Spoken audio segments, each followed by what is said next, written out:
50 साल हो चुके हैं इन्होंने बताया है।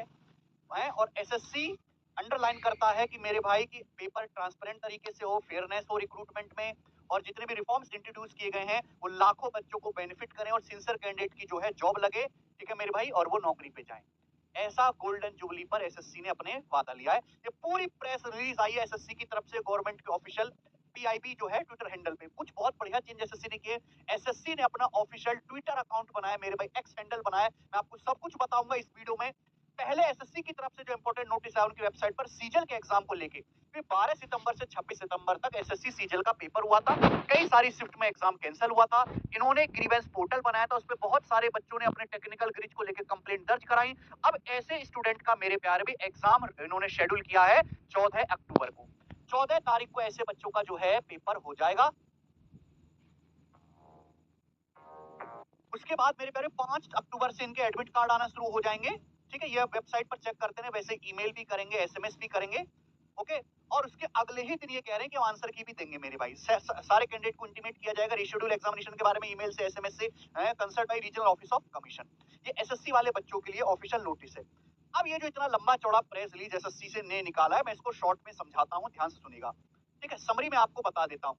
अभी तक एसएससी जो तानाशाही पे आ गया था ना कि ना तो आंसर की डाउनलोड करन दूं, ना तुम्हें देखन दूं, ना सेव करन दूं, कर मत लेना, तो मेरे भाई एसएससी थोड़ा पीछे हट गया है। ठीक है, क्वेश्चन पेपर और उनकी आंसर की अब बच्चे देख सकते हैं, सेव कर सकते हैं, रिस्पॉन्स की को डाउनलोड कर सकते हैं, रिव्यू कर सकते हैं, उसका प्रिंट आउट निकाल के रख भी सकते हैं, जिससे ट्रांसपेरेंसी बढ़ेगी और कैंडिडेट अपने सवाल चैलेंज कर सकेंगे।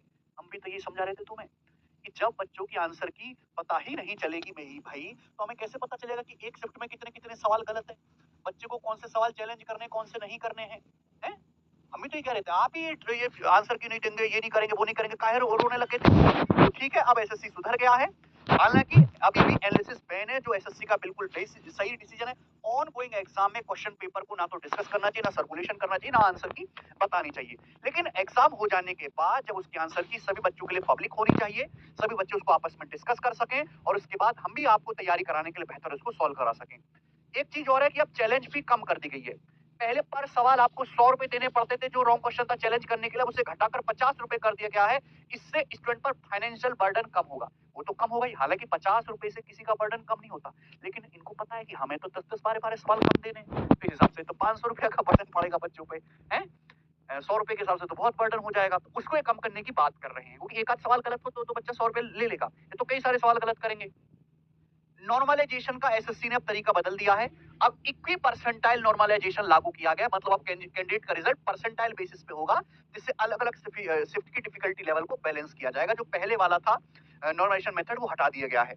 इसके बाद एग्जाम सिक्योरिटी और फेयरनेस क्या है भैया, आधार बेस्ड ऑथेंटिकेशन लागू किया गया है। यानी कि एक बच्चा थोड़ा सा डिटेल बदल के अपना कई बार जो है फॉर्म भर देता था, है ना, इससे अब इम्पर्सोनेशन नहीं हो सकेगा, एक बच्चा एक ही जगह फॉर्म भर पाएगा कि आधार ऑथेंटिकेशन करना है। क्वेश्चन पेपर एग्जाम से कुछ ही समय पहले बनता है, अब डिजिटल वॉल्ट में सुरक्षित रहेंगे, लीक की संभावना कम होगी।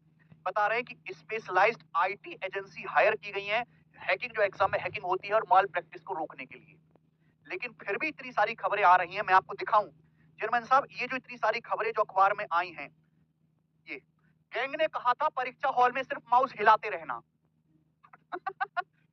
ये अखबार की खबर है?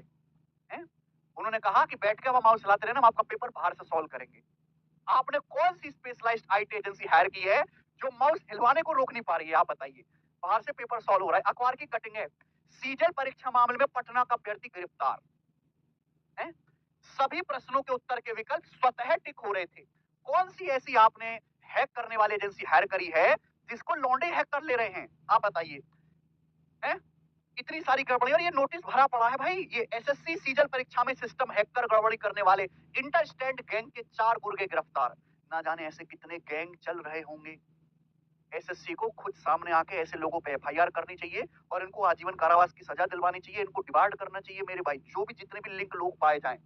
ठीक है, क्योंकि इस तरह के केस कम नहीं हुए हैं। ये ऑफिशियल अखबार में न्यूज आई है। चलो, ये आया तो स्पेशलाइज्ड आईटी एजेंसी इन्होंने हायर कर ली, जिससे कि हैकिंग वगैरह बाहर से जो कंप्यूटर में सेंध मार के पेपर सॉल्व करते तो रोका जाएगा। एग्जाम मॉनिटरिंग सिस्टम और सख्त किया गया है। देखिए, आप एग्जाम मॉनिटरिंग सिस्टम सख्त करते हो, हैं, ऊपर से कुछ लगाते हो आपका सर्वर लोड नहीं ले पाता, फिर क्वेश्चन देखने में 5-5 10-10 सेकंड का डिले आता है, ठीक है? लैग होता है क्वेश्चन में, क्वेश्चन ठीक से दिखाई नहीं देता। तो आप ऐसा देखिए, मेड इन इंडिया चीज़ें अभी उतनी बेहतर नहीं हैं। आप चाहे किसी बाहर की कंपनी की हेल्प ले लो, लेकिन आप जो भी एक्स्ट्रा एग्ज़ाम मॉनिटरिंग सिस्टम लगाओ, वो ऐसा लगाना कि आपकी सर्वर पे प्रॉब्लम ना आए। क्वेश्चन एक क्वेश्चन से दूसरे क्वेश्चन